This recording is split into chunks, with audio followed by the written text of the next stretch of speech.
Okay, so let's work with Maple a couple of examples with sine and Fourier sine and cosine series. I just want to run two examples, one for a Fourier cosine series and another one for a sine series, and I'm going to use an example done in the video lecture as well, just because it's simple and it's easy to follow. But I want to focus primarily on what we mean by by the fact that the Fourier series covers not just the function on the interval 0 pi, our starting interval, but also its even extension. It's even periodic extension for the cosine series and the odd periodic extension for the sine series. So right here, what I just wrote here in this Maple file is the function f of x equals x on the interval 0 pi. So just look at the interval 0 pi, that's the starting point. And then I extended this over the, I made a symmetry over the y-axis and then extended to the interval minus 2 pi, 2 pi. So just to make it clear, let's actually show the graph. So again, the starting point is the function between the between 0 and pi. We flip that graph over the y-axis. That will be the even extension to the interval minus pi and pi. And then we repeat the pattern, but to the left and to the right, because the period is 2 pi.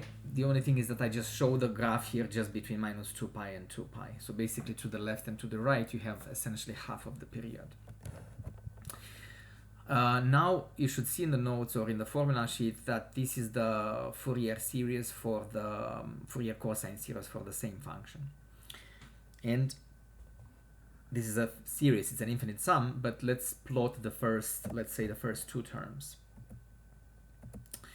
So this is the corresponding cosine series, the first three terms in the series, the constant pi over 2, and then the next two ones corresponding to cosine x and cosine of 3x. And let's plot that. So that'll be the plot of the first three terms in the series. And you kind of already noticed that this basically approximates already pretty well the original function. So if I superimpose, so let me grab this graph here and then drop it over the original function, this is a pretty good approximation. And you'll notice that it's kind of problematic, in the sense that you'll have a bigger error of approximation around these troublesome points, like the corners in this case, and you will see in my next example around the points of discontinuity. But of course, the more points, the more terms in the series you plot, the better the approximation is. So let's say I want to sketch the first 10 or 11 terms in the series. So this is what you see in the g of x. These are the first 10, or I guess 11 terms if you include the constant.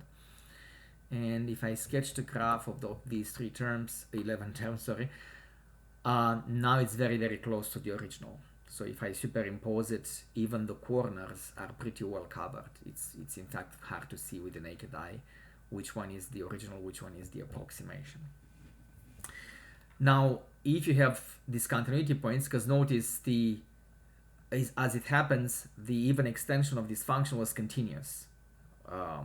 But if we move on to another example, like the odd extension of the same function, that'll be discontinuous. So let's look at the same function. This time I plotted this for the interval minus 3 pi and 3 pi.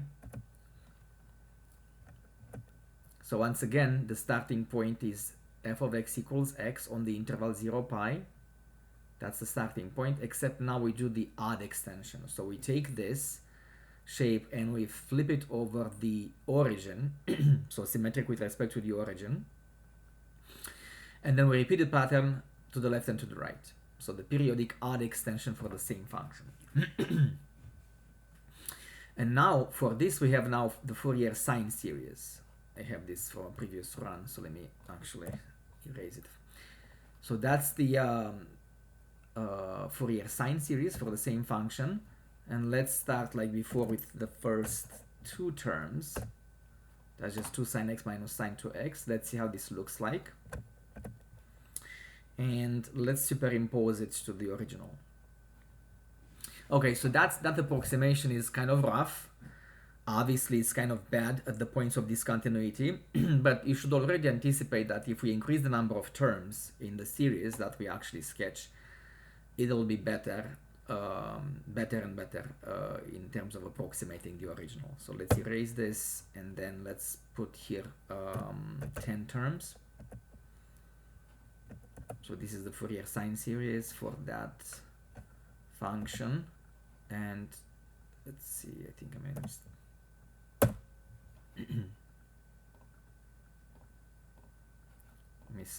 mistyped here.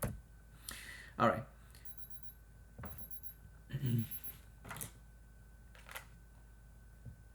So we're gonna grab it and drop it over the graph just like before.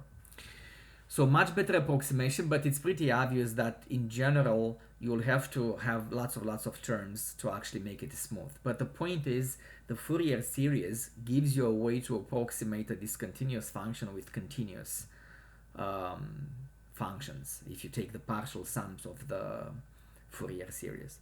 So let's try even more terms. Let's say I want 50 terms. Let's see how it looks like, and let's erase the previous one. And let's say I want 50 terms, and I'm not gonna actually show these terms because there's too many of them. I'm gonna fill in the and actually let me see, the interval is actually wrong here. Let's put 3 pi.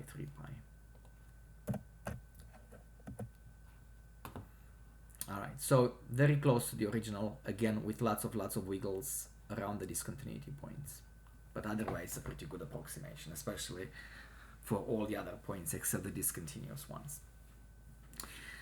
And I think that's it for this example. I'm going to show another example later, maybe when we move on to full Fourier series involving both sine and cosine. But that's it for this presentation.